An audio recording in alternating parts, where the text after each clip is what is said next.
बार बार कहा जा रहा है कि अरविंद केजरीवाल जी की जान को खतरा है।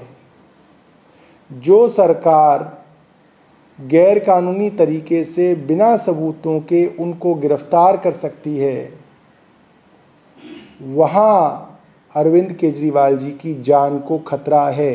केंद्र सरकार ने इतनी नैतिकता गिरा दी, कल से अरविंद जी के परिवार को किसी से नहीं मिलने दिया जाए।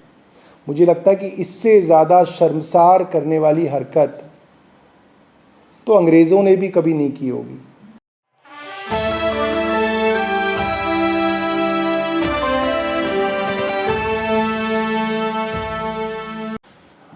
नमस्कार दोस्तों, जैसा कि आज पूरी दुनिया के अंदर इस बात को लेकर गुस्सा है कि दिल्ली के 3 बार के चुने हुए मुख्यमंत्री को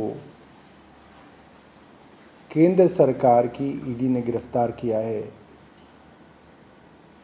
गिरफ्तारियां होती रही हैं राजनीति के अंदर, अंग्रेज़ों के ज़माने में भी गिरफ्तारियां हुआ करती थी, मगर जिस मानवीयता का अंग्रेज़ भी ध्यान रखते थे, सब देशों के अंदर जो न्यूनतम मानवीय मूल्य हैं, मिनिमम ह्यूमैनिटी है, उसका भी ध्यान नहीं रखा जा रहा। कल मैं वहीं पे था। अरविंद केजरीवाल जी की माताजी पिताजी लोग जो जाते हैं उनको मालूम है कि खुद बिना सहारे के चल भी नहीं पाते हैं। एक आदमी उनको सहारा दे के वॉक कराता है। 80-85 साल की उनकी उम्र है, 2 बच्चे हैं। आपने अरविंद जी को गिरफ्तार कर लिया, रात को आप उनको ले गए, परिवार अब घर पे है। जो एक न्यूनतम मानवीयता है वो ये है कि परिवार के जो रिश्तेदार हैं, जो पार्टी के लोग हैं, जो सरकार में मुख्यमंत्री जी के साथ मंत्री थे, वो अरविंद जी की पत्नी से, माता पिता से, बच्चों से मिलके कम से कम ये तो कहेंगे कि माताजी पिताजी हम आपके साथ हैं, आपके साथ हम लोग खड़े हैं। केंद्र सरकार ने इतनी नैतिकता गिरा दी, कल से अरविंद जी के परिवार को किसी से नहीं मिलने दिया जा रहा। क्यों? ताकि ये mental torture, mental harassment, trauma उनको रहे कि देखिए हमारा बेटा गिरफ्तार हो गया तो आज दुनिया में कोई हमारे पास मिलने भी नहीं आ रहा। ये एक साइकोलॉजिकल गेम केंद्र सरकार एक चुने हुए मुख्यमंत्री के 85 साल के बूढ़े माँ बाप के साथ खेल रही है। मुझे लगता है कि इससे ज़्यादा शर्मसार करने वाली हरकत तो अंग्रेज़ों ने भी कभी नहीं की होगी।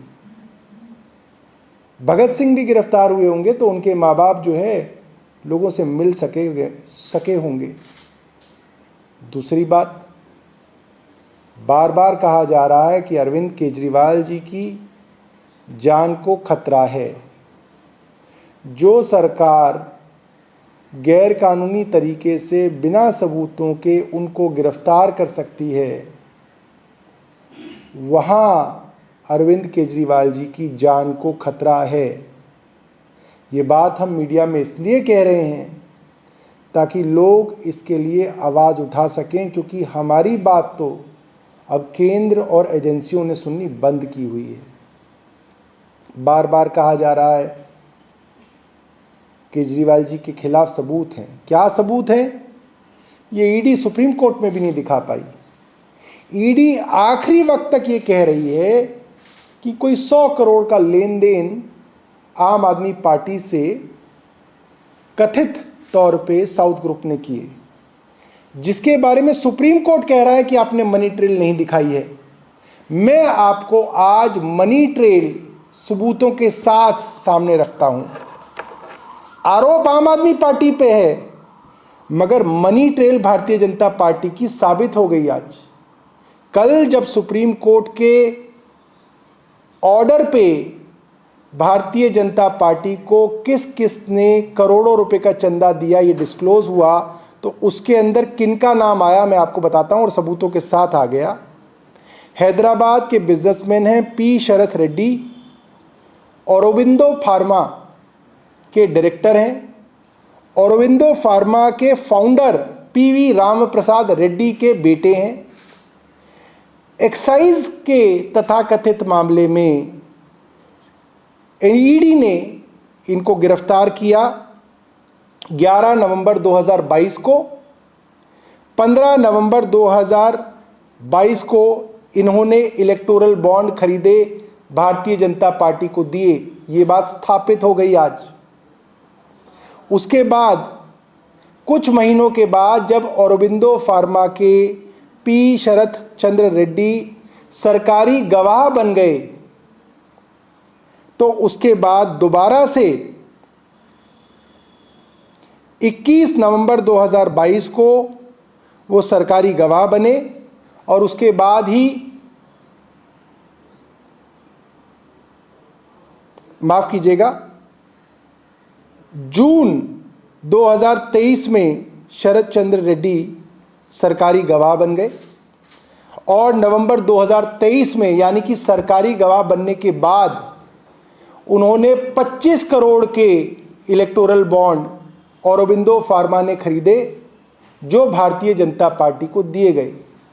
कहने का मतलब यह है, एक आरोप तो अरविंद केजरीवाल जी की आम आदमी पार्टी पे है कि मनी ट्रेल नहीं है, ईडी मनी ट्रेल नहीं दिखा पा रही कि पैसा आम आदमी पार्टी के पास आया। मनी ट्रेल तो भारतीय जनता पार्टी तक पहुंच रहा है, इलेक्ट्रॉनिक मनी ट्रेल है, साबित है। अगर ईडी कहती है औरोबिंदो फार्मा के शरथ रेड्डी ने हवाला किया, पीएमएलए किया, मनी लॉन्ड्रिंग किया, तो उनका पैसा तो सीधा सीधा भारतीय जनता पार्टी के पास 30 करोड़ रुपए आया। प्रोसीड्स ऑफ क्राइम तो भारतीय जनता पार्टी के पास जा रहा है, सबूतों के साथ जा रहा है, सुप्रीम कोर्ट के हवाले से आ गई ये बात, और आरोपी अरविंद केजरीवाल को बनाया जा रहा है। Money trail Bharatiya Janata party तक जा रही है। मैं नहीं जानता कि कोर्ट आज इन चीजों को देख रहे हैं या नहीं देख रहे हैं, मगर जनता ये सब देख रही है। ये चीजें सब पब्लिक डोमेन के अंदर है। मैं भारत की जनता से हाथ जोड़ के निवेदन करूंगा और भारतीय जनता पार्टी के समर्थकों को खास तौर पर निवेदन करूंगा जो कल से अरविंद केजरीवाल को गाली दे रहे हैं, जो खुशियां मना रहे हैं, लड्डू बांट रहे हैं भारतीय जनता पार्टी के कुछ समर्थक कि अरविंद केजरीवाल को जेल भेज दी। आप जरा ये भी देख लीजिए कि ये पैसा तो भारतीय जनता पार्टी की तिजोरी में आया है। आप ये नैतिकता का सवाल भारतीय जनता पार्टी से पूछ नहीं पाएंगे, मुझे मालूम है, मगर आप ये सोचिएगा मन में कि खुशियां तो आप अरविंद केजरीवाल की गिरफ्तारी की मना रहे हैं और पैसा भारतीय जनता पार्टी को मिला है। बहुत बहुत धन्यवाद।